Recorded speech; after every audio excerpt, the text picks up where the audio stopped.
Hello, sorry this is late. I forgot to record the sound before I took off on a flight. So, tonight we are going to look at the amazing palettes of Van Gogh. His most famous pieces, Starry Nights, are a lot of purple and yellow, kind of blue and orange vibrations. But what we're going to look at are his portraits. This is the Roulin family. Uh, Van Gogh was poor, so he couldn't afford models, so he had to rely on his friends like these guys.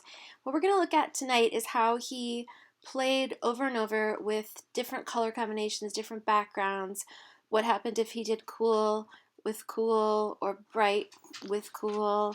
We're going to play with our own portraits tonight, so I want you to bring in an image, and we're going to do two different versions of the same person. Just like he did multiple images of Madame Roulin and the little kids in the Roulin family. I don't know if I'm saying that properly, but that's the family.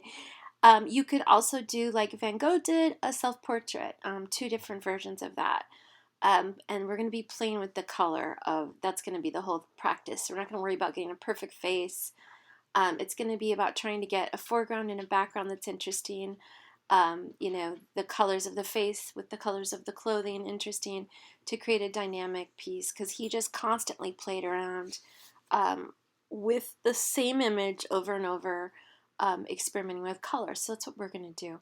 And just one more little cluster that he did, flowers, obviously his sunflowers, over and over, because again, that's what he could afford.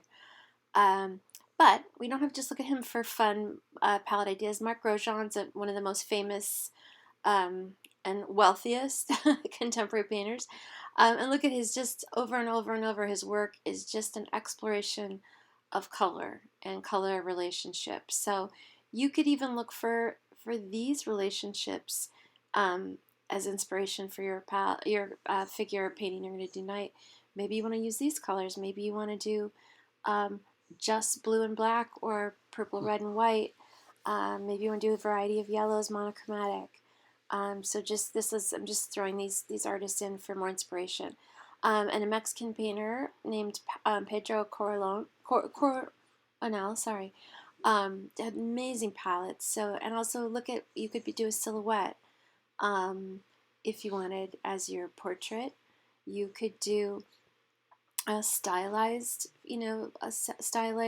Picasso or Pedro Coronel. I'm just throwing these in as other ways to approach a figure and other ways to approach a palette. I just love his colors. And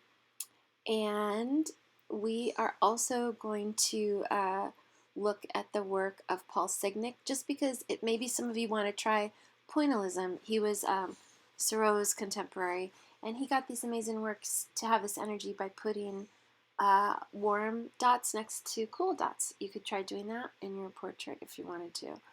Again, we would do two different versions. So maybe one has more warm dots than cool dots, and maybe the other one has more cool dots than warm dots if you want to do approach pointillism.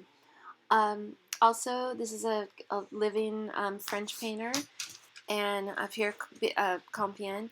And maybe you want to take this inspiration of his amazing, very subdued palettes with hits of heat and warmth, and the way he paints, the very graphic painting of the flesh. You could take inspiration from that, from his palettes. So tonight, bring in an image you want to paint of a person. It could be yourself, it could be someone else. I'll see you tonight. Bye.